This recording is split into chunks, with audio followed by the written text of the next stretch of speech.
जय श्री कृष्ण मित्रों। गाय को पालने से मनुष्य को कौन सा सुख प्राप्त होता है? तो मित्रों, आज की यह कथा आपके लिए बहुत ही खास होने वाली है। तो मित्रों, कथा को आप अंत तक जरूर सुने, तभी आपको यह कथा समझ आएगी। तो मित्रों, आपका समय ज्यादा नष्ट ना करते हुए आपको कथा की ओर ले चलते हैं।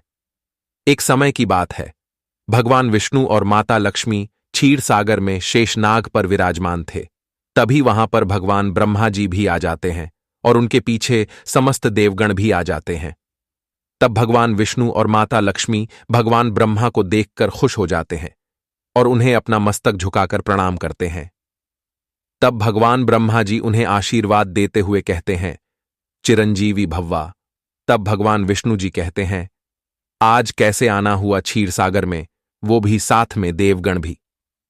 पृथ्वीलोक पर सब कुशल मंगल तो है ना? तब भगवान ब्रह्मा जी कहते हैं, हाँ, पृथ्वीलोक पर सब कुशल मंगल, लेकिन आज आपसे कुछ प्रश्न पूछने के लिए आए हैं।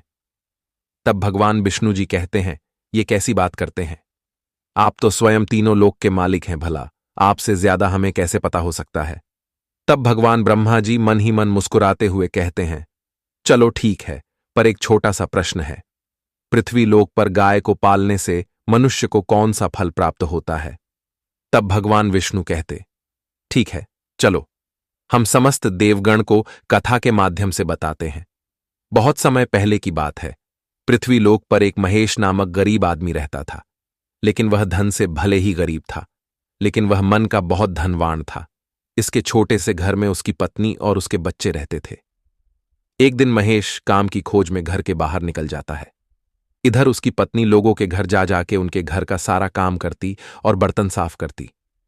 तब उसे कुछ खाने को मिलता, लेकिन वह उस खाने को अकेले नहीं खाती, बल्कि उस खाने को अपनी धोती के कोने में बांध लेती। और जब शाम होती तो वह उस खाने को लेकर अपने घर की ओर चल देती। अब वह जब अपने घर पहुंचती तब उसके बच्चे बिना कुछ खाए पिए ही भूखे सो गए थे और महेश भी अभी तक घर वापस नहीं आया था। अब महेश की पत्नी अपने बच्चों को नींद से उठाकर उन्हें खाना खिलाकर फिर से सुला देती है और वह महेश के आने का इंतजार करती है। अब महेश को कहीं काम नहीं मिला था। वह रास्ते में बैठ के यह सोच रहा था कि हम घर कैसे जाएंगे। बच्चों ने भी कुछ खाया नहीं होगा और मेरी धर्मपत्नी ने भी कुछ नहीं खाया होगा। अब यह सब सोच कुछ समय बाद वह वहां से उठता है और घर की ओर चल देता है। अब वह घर पर पहुंचता है और देखता है कि उसके बच्चे जमीन पर बिना किसी वस्त्र के सोए हुए हैं और उसकी पत्नी भी सोई हुई है। यह सब देख महेश रोने लगता है और कहता है, भगवान, आप मेरी इतनी परीक्षा क्यों ले रहे हो? महेश की पत्नी की नींद अचानक खुल जाती है और वह अपने पति को ऐसा देख उन्हें कहती है, आप क्यों रो रहे हैं? और आप तो काम के लिए घर से निकले थे, फिर आपने इतनी देर कहां लगा दी? तब महेश कहता है, अरे भाग्यमती, मेरी तो किस्मत ही खराब है और साथ में तुम्हें भी यह सब दिन देखना पड़ रहा है। तब महेश की पत्नी कहती, ऐसा क्यों कह रहे हैं आप? चलो पहले आप हाथ मुंह धुल लो, फिर हम सब मिलके खाना खाते हैं। अब महेश खाना खाने लगता है, लेकिन उसके मन में एक प्रश्न उठता है और कहता है, भाग्यमती, सब तो ठीक है, पर यह खाना कहां से आया? कहीं तुम दूसरों के घर से मांग के तो नहीं लाई हो ना? तब महेश की पत्नी कहती है, अरे नहीं जी, ये आप कैसी बात करते हैं? हम भला क्यों भोजन मांगने जाएंगे दूसरों के घर? ये तो अपने ही घर का भोजन है। फिर महेश भोजन कर लेता है। अब भोजन करने के बाद महेश फिर से घर से काम की खोज में निकल जाता है और वह अब की बार मन में सोच लेता है कि अब की जब तक हमें काम नहीं मिलेगा तब तक हम घर वापस नहीं जाएंगे। लेकिन शायद महेश की किस्मत में काम था ही नहीं और उसे फिर से काम नहीं मिलता है। अब महेश एक जंगल में अकेले बैठ जाता है। वह मन ही मन सोचने लगता है कि मेरी किस्मत में ये सब क्या लिखा है? भगवान, मैंने उस जन्म में कौन से पाप किए थे जो मुझे ये दिन देखना पड़ डीडीएच रखा है? तब उधर से एक संत महात्मा जी निकल रहे थे और महेश को रोता बिलखता देख महात्मा जी महेश के पास जाते हैं और महेश से पूछते हैं, क्या हुआ बालक, तुम इस वीरान जंगल में अकेले क्यों बैठे ये हो? इस जंगल में तो बहुत ही खूंखार जानवर रहते हैं जो तुम्हारे ऊपर कभी भी हमला कर सकते हैं। तब महेश महात्मा जी को शीश झुकाकर प्रणाम करता है और कहता है, क्या बताऊं महात्मा जी, पता नहीं मैंने उस जन्म में कौन से पाप किए थे। जो मुझे आज ये दिन देखने पड़ते हैं। मेरी पत्नी दूसरों के घर जा जाकर काम करती है, तब हमें खाने को मिलता है, और मैं कई दिनों से काम के तलाश में लिए इधर उधर भटक रहा हूं। मुझे भी अभी तक कहीं काम नहीं मिला। तब उसे आर्षि मुनि जी कहते हैं, हे बालक, क्या तुम मेरा एक छोटा सा काम कर दोगे? तब महेश कहता है, क्यों नहीं महात्मा जी, वैसे भी मैं इधर बैठा हूं, कहिए कौन सा काम है आपका? तब आर्षि मुनि जी कहते हैं, हे बालक, तुम मेरे इस झोली को मेरी कुटिया तक पहुंचा दो, क्योंकि मैं बहुत दूर से पैदल चल के आ रहा हूं और मैं बहुत थक गया हूं। अब महेश उस झोली को उठाकर अपने सर के ऊपर रख लेता है और आर्षि मुनि जी के पीछे पीछे चल देता है। अब महात्मा जी अपनी कुटिया पर पहुंच जाते हैं और महेश को कहते हैं, बैठ जाओ बालक, हम तुम्हारे लिए कुछ खाने के लिए लाते हैं। अब महेश वहीं पर बैठ जाता है और महात्मा जी उधर अपनी कुटिया से महेश के लिए सत्तू और चटनी लेकर आते हैं और साथ में एक लोटे में पानी। अब महेश उस सत्तू को अपने घर ले जाने के लिए महात्मा जी कहता है। तब महात्मा जी कहते हैं, हे बालक, तुम इसे यहीं पर खा लो, हम तुम घर ले जाने के लिए दूसरा दे देंगे। अब महेश उस सत्तू को खाने लगता है।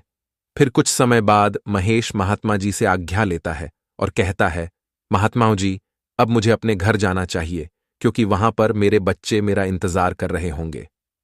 अब महात्मा जी महेश की बात सुन महेश को एक गांव का बच्चा देते हैं और कहते हैं, जाओ बालक, तुम इसे संभाल कर रखना और रोज सुबह उठकर इन्हें प्रणाम करना और रोटी देना, तुम्हारी सारी समस्या दूर हो जाएगी। अब महात्मा जी की बात सुन महेश वहां से छा देता है और अपने घर पहुंचता है। इधर उसकी पत्नी और उसके बच्चे उसे देख बाहें खुश होते हैं और फिर महेश महात्मा जी के दिए हुए सत्तू को अपनी पत्नी को देता है और कहता है, जाओ और बच्चों को खिला दो, मैं इनके रहने के लिए इंतजाम करता हूं। अब महेश की पत्नी उस गाय के बच्चे को अपने बच्चे जैसा प्यार देने लगती है और वह सत्तू को बच्चों को खिलाती, फिर आकर उस गाय के बच्चे को खिलाती। अब महेश जंगल से कुछ बांस काट के घर लाता है और उन बांसों से एक छोटा सा घर बना देता है। अब उस बांस की कुटिया में गाय के बच्चे को बांध देता है। ऐसा होते करते काफी समय बीत चुका था। एक दिन महेश अपनी पत्नी यह कह के जाता है कि वह गांव से कई मीलों दूर राजा के दरबार में काम की तलाश में जा रहा है और पत्नी से कहता है, तुम बच्चों और गाय के बच्चे का ध्यान रखना। तब पत्नी कहती है, ठीक है जी, आप अपना ख्याल रखना और घर जल्दी वापस आना। अब महेश निकल जाता है और वह राजा की हवेली में पहुंच जाता है और वहां देखता है कि वहां तो कोई नहीं है। अब महेश सोचता है, इतनी बड़ी हवेली में कोई नहीं है, कहीं मैं वीरान जगह तो नहीं आ गया। तब राजा की हवेली से एक डरावनी आवाज आती है। अब उस आवाज को सुन के महेश बहुत डर जाता है। अब वह वहां से निकल के बाहर आ जाता है और वह जब बाहर निकलकर कुछ दूर चलता है तो उसे एक बुरहा आदमी मिलता है और कहता है, बेटा, तुम इस भूतिया हवेली में क्या करने के लिए गए थे? इसमें तो भूतों का डेरा है और वहां तो गांव वाले जाते नहीं, और मुझे लगता है तुम कहीं दूर से चल के इस हवेली में आए हो।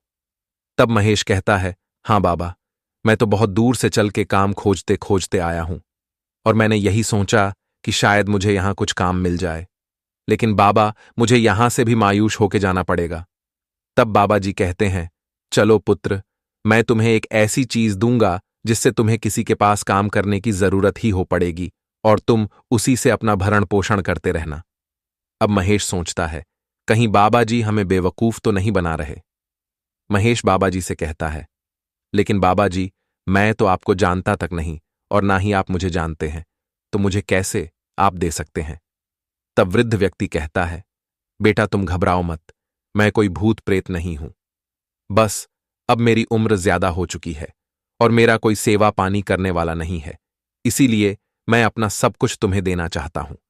वैसे तो मेरे पास तुम्हें देने के लिए ज्यादा कुछ तो नहीं है, लेकिन फिर भी अगर तुम्हें कोई तकलीफ ना हो तो मेरे साथ चलो। अब महेश अब वृद्ध व्यक्ति के पीछे पीछे चल देता है। अब वह वृद्ध व्यक्ति कुटिया पर पहुंच जाता है। महेश उसकी कुटिया को देख दंग रह जाता है और कहता है, बाबा ये क्या, आपके पास तो ऐसी कोई चीज नहीं दिख रही जिससे हम बैठ के खा सके।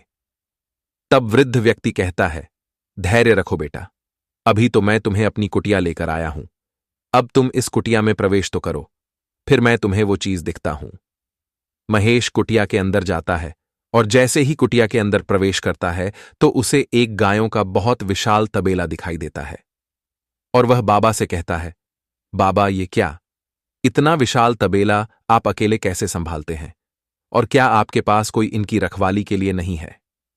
तब वृद्ध व्यक्ति कहता है, नहीं बेटा, मेरे पास इनकी देखभाल करने के लिए कोई नहीं है, और मुझे लगता है भगवान ने आज तुम्हें मेरे पास इसीलिए भेज दिया है। अब वह वृद्ध व्यक्ति और महेश दोनों उसी कुटिया में रहने लगते हैं। इधर महेश की पत्नी अपने बच्चों का देखभाल करती है। एक दिन महेश के घर में गाय ने एक बच्चे को जन्म दिया और महेश की पत्नी खुश हो जाती है और अपने बच्चों को जल्दी से जगा देती है और कहती है, बेटा जाओ और गाय के लिए पानी लेकर जल्दी से आओ। अब महेश का बेटा जल्दी से जाता है और मटके में पानी ले आता है। अब कुछ दिन बाद उसके घर में उनके बच्चे भूखे नहीं सोते, क्योंकि गाय जो दूध देती उसमें से कुछ गाय के बच्चे को दे देती और कुछ अपने बच्चों को दे देती, और जो भी बचता उसे खुद खा लेती है। अब काफी समय बीत चुका था, महेश घर वापस नहीं आया था। महेश की पत्नी इसी बात को लेकर परेशान रहती थी, लेकिन उसकी पत्नी को शायद ये नहीं पता था कि अब तो उसकी किस्मत चमकने वाली है।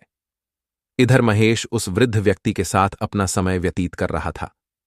एक दिन महेश ने बाबा जी से कहता है, बाबा जी, मुझे अब अपने बच्चों से मिलने का मन कर रहा है।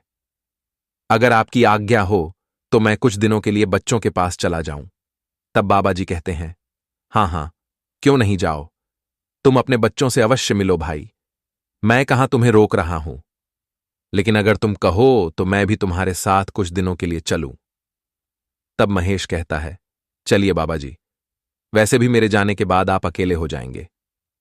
अब बाबा जी अपना झोली लेके चलने लगते हैं और साथ में सभी गायों को भी लेकर चलते हैं।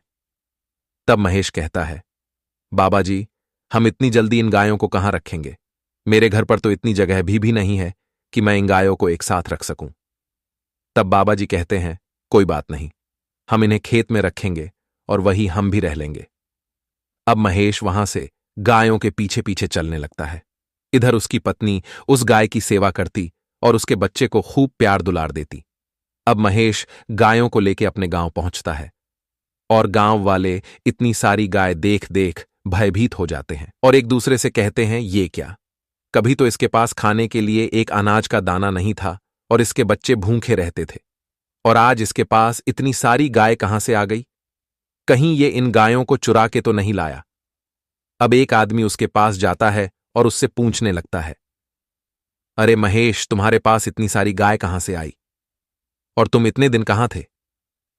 तब महेश कहता है, भाई, मुझे लगता है ये सब मेरी मेहनत का फल। इतना कह के महेश अपने घर की ओर चल देता है, और जब वह घर पहुंचता है और देखता है कि उसके घर में 2 गायें बंधी हुई हैं, तब वह और खुश होता है। अब उसकी पत्नी भी घर से बाहर किसी काम के लिए निकली थी, लेकिन उसकी नजर अचानक से उसके पति पर जाती है और वह बहुत खुश हो जाती है। लेकिन महेश की पत्नी की आंखों में खुशी के आंसू आ जाते हैं। अब महेश और उसकी सब मिलकर बहुत खुश होते हैं और धीरे धीरे उनके पास धन दौलत सब हो जाता है और वे दोनों अपने बच्चे और वृद्ध व्यक्ति के साथ अपना जीवन यापन करने लगते हैं। अब भगवान विष्णु जी सभी संतों से कहते हैं, तो आप लोगों ने कुछ समझा। इस कथा से हमें यह पता चला है कि हमें गाय को पालने अथवा रोटी खिलाने से बहुत ही पुण्य होता है, और हमें कभी भी अपने आसपास के व्यक्ति को देख के कभी भी उससे घृणा नहीं करनी चाहिए, क्यों कि हमारी किस्मत में जो लिखा होता है वह हमें मिलकर ही रहता है, भले ही देर से मिले, पर मिलेगा जरूर। अब भगवान ब्रह्मा और उनके साथ आए हुए सभी संत गण कथा को सुन बहुत ही प्रसन्न होते हैं और अब भगवान विष्णु से आज्ञा लेकर वहां से अपने लोक की तरफ चल देते हैं। तो मित्रों, हमें इस कथा के माध्यम से बहुत कुछ सीखने को मिला, अर्थात हमें गाय को रोटी अवश्य देना चाहिए। तो मित्रों, कथा आपको कैसी लगी आप हमें कमेंट करके बताना